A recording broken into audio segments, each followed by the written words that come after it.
What's happening, everybody?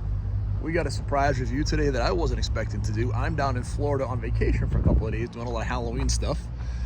For you that don't know, I'm a huge Halloween fan. I have a Halloween channel as well. I come down every year for like Halloween Horror Nights, and I rented a car from Thrifty, talked to an awesome guy. He's like, oh, what do you have? I'm like, dude, I got the manager special, man. Like, whatever you got, I got.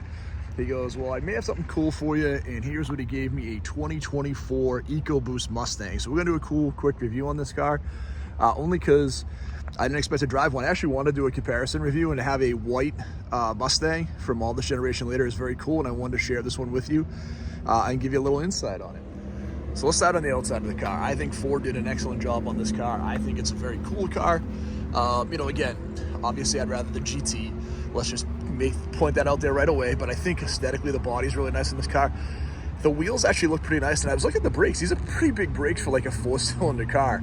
And driving it down here, it's pretty peppy. It is over 300 horsepower. It definitely handles pretty good.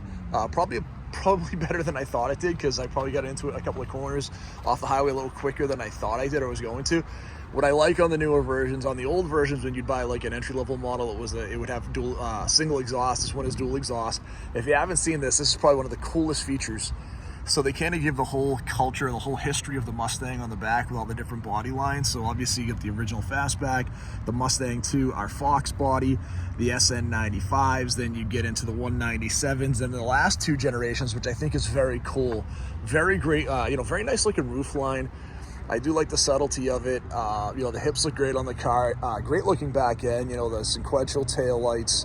Even this base model's really sharp. Obviously on this entry-level model, some cheaper plastics on the outside that don't look great. But overall, I think the outside of the car is a super sharp looking car. Quick interior review of the car. It is actually surprisingly nice, again, for a base model. Plastics are pretty cheap, but again, this is the base model. The leather seats are pretty nice. The interior is actually pretty sharp. It's a nice looking car. The steering wheel's a little interesting, flat bottom. I haven't driven a flat bottom before, but the thing I think is the coolest thing in this car is the you have the full ability to go through these different drive modes, but the cluster theme is awesome. So standard theme looks great on the car.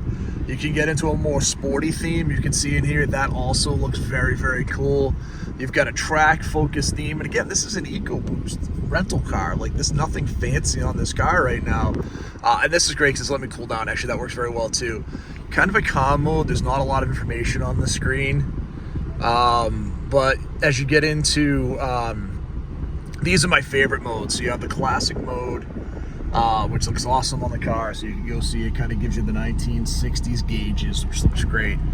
Foxbody theme, man. I can go in and have the gauges like I have in my Fox, which is awesome. How cool is this, guys? Again, and it's but not true classic gauges, right? Because it's a it's the 140 mile an hour speedometer, not my terrible speedometer from the you know 88 where I only 85. You get the SVD Cobra gauges, man, with the white faces, look great. But how cool is this little setup? So when you're going in to customize the car, you can see the car also has track apps. You can do an acceleration timer, brake performance, lap timer. And again, guys, this is the basic version of the car. You know, you can select your auxiliary gauges. Again, super easy to use, very intuitive. It took just me a second to figure it out. You can go into your features menu, big screen, secondary screen here. The only gripe I have, and again, if you get into like the audio piece of it, it's not like even trying to navigate like the AC and the temperature stuff. If you're not used to the car, it can be a little bit complicated. But I do like the fact, like, you know, again, just trying to get into the home screen as I was playing with it a little bit yesterday, and you want to use the audio setup. So the audio it's not terrible. Again, it was tough to find, like, there's not specific buttons here. You do have like modes, but I found like all the time I was using this, and I don't want to get into like a copyright thing, but all my audio volume as I was using on the steering wheel, which just made way more sense. Now, there is a decent amount of headroom. Like I said, the car itself is pretty comfortable. The trunk is pretty good. Gets pretty good, you know, fuel mileage. We're at like 28 miles to the gallon, which is crazy for a car that's much quicker than my Fox is. So overall, I think this is a pretty neat car. And while I can't ever see myself buying a 4-cylinder Mustang, this one is super nice. So if you're thinking about doing one, this is just a quick rental car review, guys. I think the car looks great. I think the car sounds pretty good. Not terrible for a 4-cylinder. It's not going to blow you away, but it sounds decent. The ride is pretty compliant. It's pretty comfortable. Gas mileage is great, and then all these really cool customizable features inside with the screen is pretty awesome. So I hope you enjoyed this little quick impromptu video. If you're thinking about getting a little 4-cylinder Mustang, and it's got 14,000 miles on it. This is a Mustang at a rental car place. You know someone beat the hell out of this car, and it seems like it's still running pretty good. The start-stop feature is a little harsh on the car, and the transmission every once in a while can be a little bit clunky.